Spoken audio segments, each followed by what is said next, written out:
what if Jimmy is completely healthy next season? Do we keep him? See, that's an interesting question. Wonderful question. It's a wonderful question. I'd say it's a discussion. And you know what? I know the answer. What? If he's completely healthy and he can play, you consider it. If you can't get somebody better and he wants to come back, yes, he's your quarterback. That's what Eric Davis said yesterday. Yeah. The first question I had for Eric was like, well, what would you do with Jimmy Garoppolo if you were the GM of this team? It seems like everyone wants to move off him, and he goes, that's not the question. Like, yeah, Jimmy has limitations. We could talk about that, but can you get someone better? That's the only question.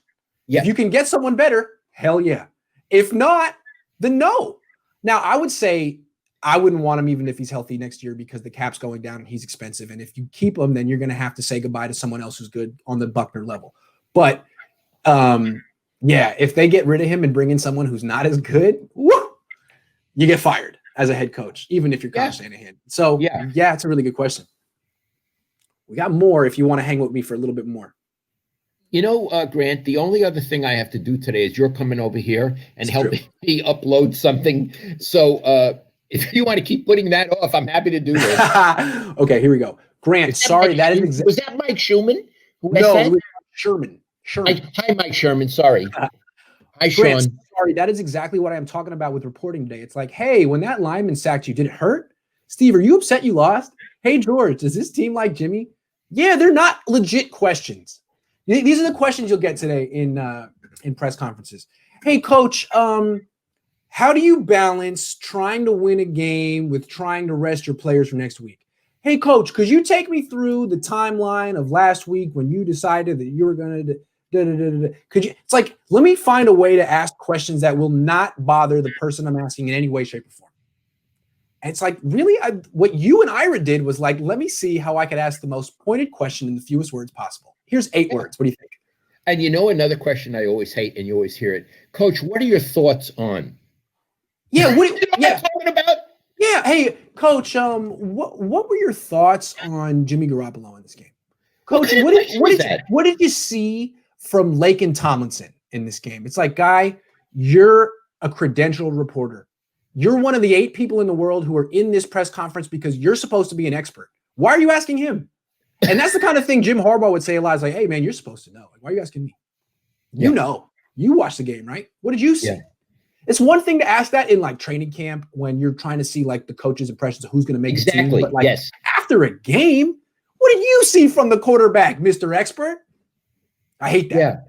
Watch a little film. So if Kyle says, oh, the guy played well, then that's what you're going with because you don't have an opinion. Is that right? That's basically what you're saying. Oh, okay. Well, Kyle said he's good, so he's good. So he's good. He's good. Hey, he said it. That was basically how the media treated Solomon Thomas for years. Hey, Kyle still likes him. Hey, what do you see from Solomon Thomas? Oh, he's playing hard. Hey, can't call him a bust yet. Really? Why don't you just watch? Really?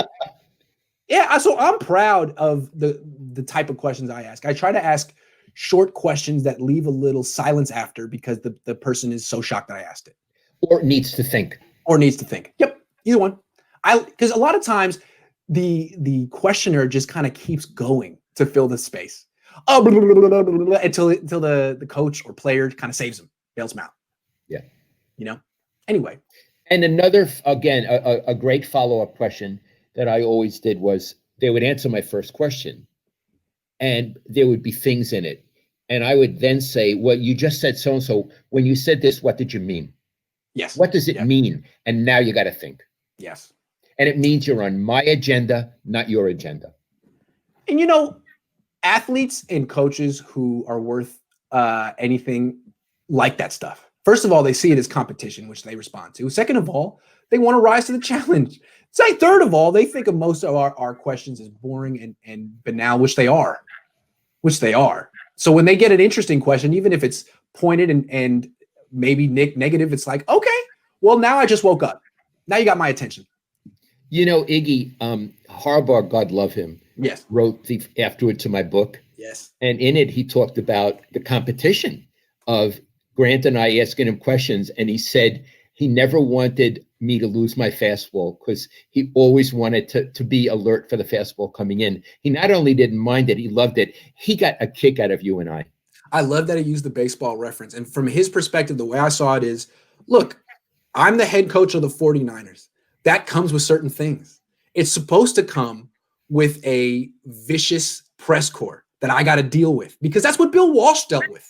That's part of the tradition. And you were the one that did it for Bill Walsh, and you were the one that did it for Jim Harbaugh. And he was so excited that he got to go head to head with that and experience that. It was part of like the, not coming of age, but the rite of passage. It was a rite of passage, and he wanted it. I don't know if Kyle wants it. Yeah, I don't know if Iggy, I don't know Kyle, so I don't know enough about his personality. You would know better than I would. I just don't know. Yeah, feasted on it. Yeah. Hold on, Maverick. I love Maverick. Maverick writes for me. Best thing I learned in reporting class. If the question is longer than the answer, you did it wrong. He was a journalism major at Oregon. Maverick knows his stuff. That's an interesting tip. If the question is longer than the answer, you did it wrong. Maverick, that's wonderful. I think we all want to get T-shirts with that on it, right? Maverick, thank you. And Maverick, I love what you do with Grant. It'd be funny if we had those T-shirts and during press conferences when someone asked a really long question, you could just, hey, good job. Here's a T-shirt.